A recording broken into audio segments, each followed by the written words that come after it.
Hi everyone, it's Øyvind Martinsen here. In this video I will teach you how to take various night photographies. The digital age has opened up for new possibilities in night photography. The camera sensor can absorb light in situations where we cannot see light with our eyes and brains. When you start controlling night photography, you will be surprised how much the camera takes in at nighttime. Night photography is also experimenting, and you will be surprised with what you get. In the early days of digital, the cameras produced a lot of noise on long exposures. Noise is light spots or grain in the image. That has all changed with the newer models. But you have to activate the noise reduction setting in the camera menu. Find your camera manual, look up noise reduction, and then activate it. Our photo editing tools also have a built-in noise reduction tool, but you must use it carefully because too much adjustments will make your image blurry or with a soft appearance. I don't use more than the value 20 in my noise reduction in Adobe Lightroom. Temperatures also influence the amount of noise. If you are working in freezing cold temperatures below zero, the camera will produce less noise than if you are in a tropical climate. One of the main fundamentals in night photography is a sturdy tripod. I recommend a good carbon tripod from Gitzo and the ball heads from reallyRightStuff.com. It is of great importance that the camera does not move during the long exposure. Some cheaper tripod solutions are not sturdy enough with moving parts that will make the camera move during the exposure. Invest in a good tripod and you will have it for many years or decades. As important as a good tripod is that you must position your tripod so it does not move during the exposure. You must set it up on stable ground and do not touch it during the exposure. For night photography you need a cable release. I prefer a cable release instead of a wireless remote. The wireless often fails and they need battery. In cold condition they often fail. The cable release does not need battery. In night photography, the shutter speeds can be from, for example, 30 seconds up to 2 hours. You have to set your camera mode to bulb. At bulb, you control the shutter speed by locking the cable release shutter button. When you want to end the exposure, you just unlock the shutter button. Where do you find the bulb setting? Some cameras have a B setting light metering mode, and that is the bulb. On other cameras, you must set the camera on manual mode light metering and turn the setting until you reach bulb. Normally it appears after the 30-second exposure setting. When the camera is at work, it is important that no light pollution from unwanted light sources reach the sensor. Unwanted light can be from, for example, a flashlight, a car, or street lights. Use therefore the sunscreen on the lens at nighttime and cover the viewfinder so light does not enter from behind. Sometimes I use a cap over the camera without covering the lens, and some cameras have a built-in cover to prevent light from entering through the viewfinder. If you are working on a location with other photographers, you must agree that nobody use a flashlight in the directions where the cameras are. You can also use a flashlight creatively to paint light on a subject in the foreground. Let us say you have a tree in the foreground and the starry sky in the far background. You are planning a 30 minutes exposure. The first thing you do is to start the exposure.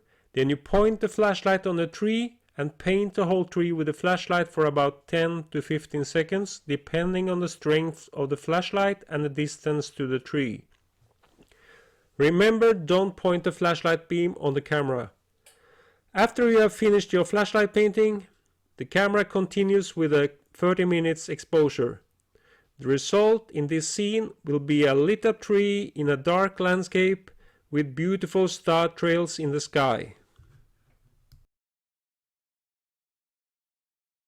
The settings for this image is ISO 200, aperture f5.6, and I used 25 minutes exposure time, and I used an 18mm wide angle lens.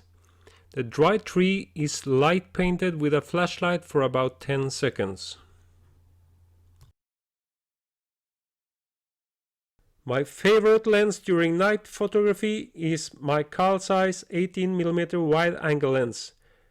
Other times I can supply with my 24 to 70mm zoom.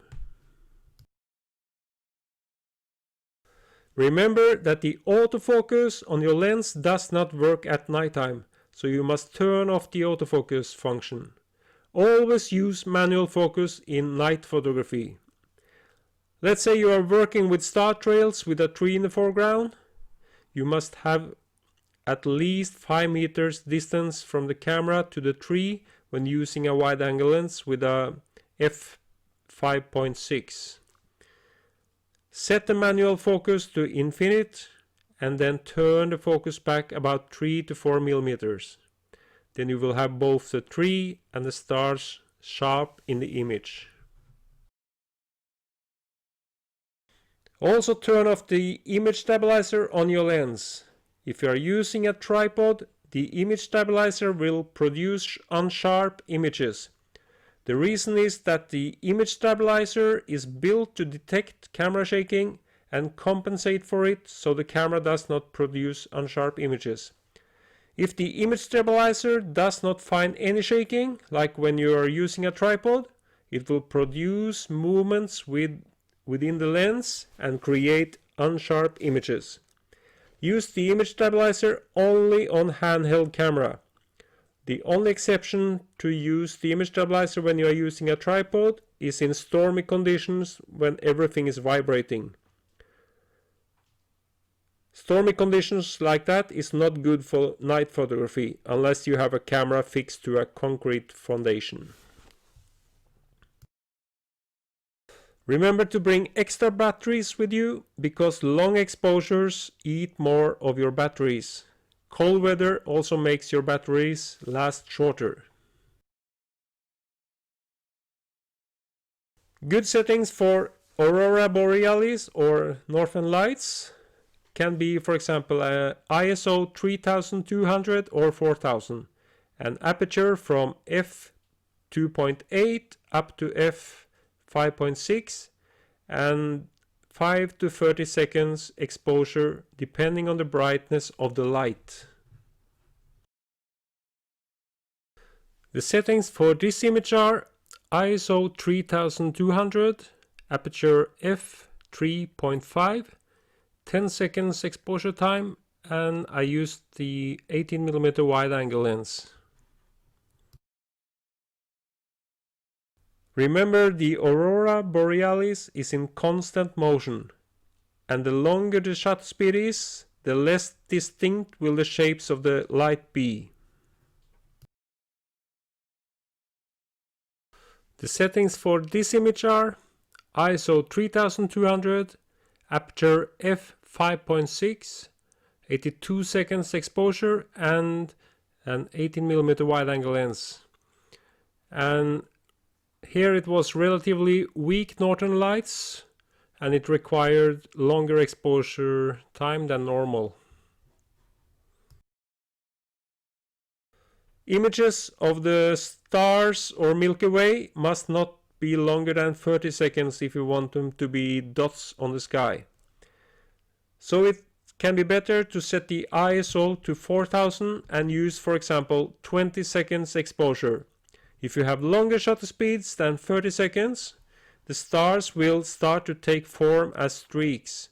To get clear images of the Milky Way, you must photograph in a complete dark environment far away from the cities. You need a clear sky and on a night without moonlight. The settings for this image are ISO 3200, f3.5, 30 seconds exposure, and I used the wide angle lens, the 18mm wide angle lens.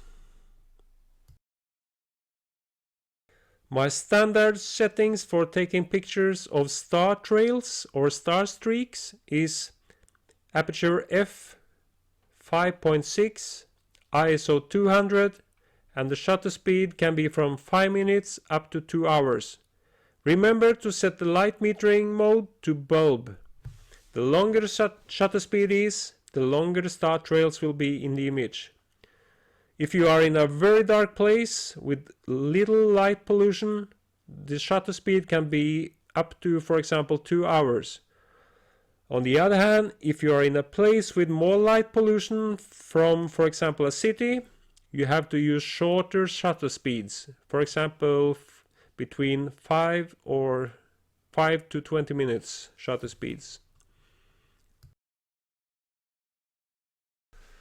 The settings for this image are ISO 200, aperture f5.6, and I used 43 minutes exposure time, and I used a 16mm wide angle lens. This was on a cold November night, and I slept in a tent close to this place. If you are in a situation at nighttime with a busy highway with street lights, you can set the camera mode on aperture priority. Then select an aperture like, for example, f13 and set the ISO to 200. The camera will then select the shutter speed. Depending on the brightness of the light, the shutter speeds will probably be from or between 5 to 20 seconds. Time when you press the shutter so you get the car lights as light streaks. You can also use these settings on urban photography in villages, towns and cities. And always use a tripod. The settings for this image are ISO 200, aperture f13, 8 seconds exposure time, and I use the 18mm wide angle lens.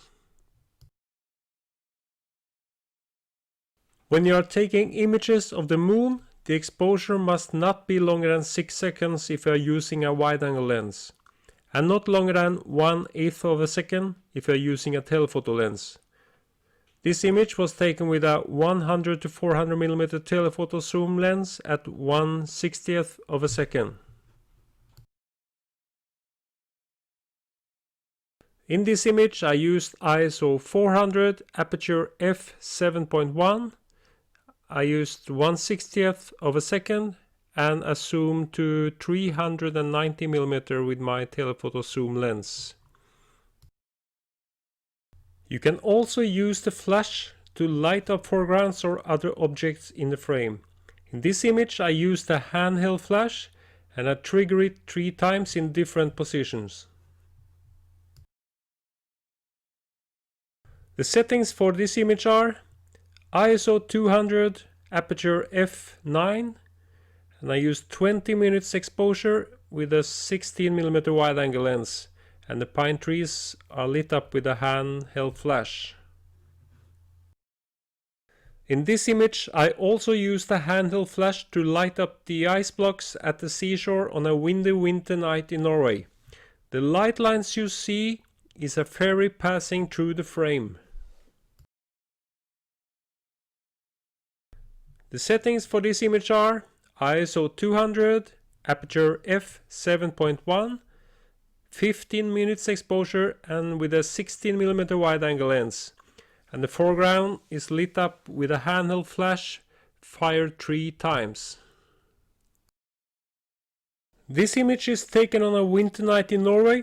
I like the beautiful combination of star trails and the orange drifting clouds lit up by city lights from a distance. The settings for this image are ISO 200, aperture f5.6, and I used a 16 minutes exposure with a 16mm wide angle lens. This image is a special one. It is taken on a freezing cold winter night in Norway, and I like the combination of fixed solid ice and the ice flakes drifting around in open water. The settings for this image are ISO 400, aperture f10, 13 minutes exposure and with a 16mm wide angle lens. This winter landscape is lit up by the moon, and this image gives me the feeling of being on another planet. The settings for this image are ISO 200, aperture f11, 19 minutes exposure time, and I use the 18mm wide angle lens. Let's repeat the most important things to consider. Activate the noise reduction in the camera menu. Use a cable release. Turn off the autofocus and use manual focus. Turn off the image stabilizer. Use a tripod and find solid ground. Use the sunscreen on the lens. Cover the viewfinder when you are taking the pictures. Don't touch the camera during the exposure time. And use a camera with a wide angle lens and bring extra batteries. Let's repeat settings for the star trail photography. ISO 200, aperture f5.6, shutter speed at bulb, and experiment with the shutter speeds. Settings for the northern lights or the aurora borealis or the Milky Way. ISO 3200 or ISO 4000. Aperture from f2.8 or up to f5.6. Shutter speeds from 5 seconds to 30 seconds depending on the brightness of the light. And remember to bring personal gear, warm clothing in winter, food, drinks, and a seat pad for hiking trips, and a flashlight. Thank you for being with me in this video, and I'll see you in the next.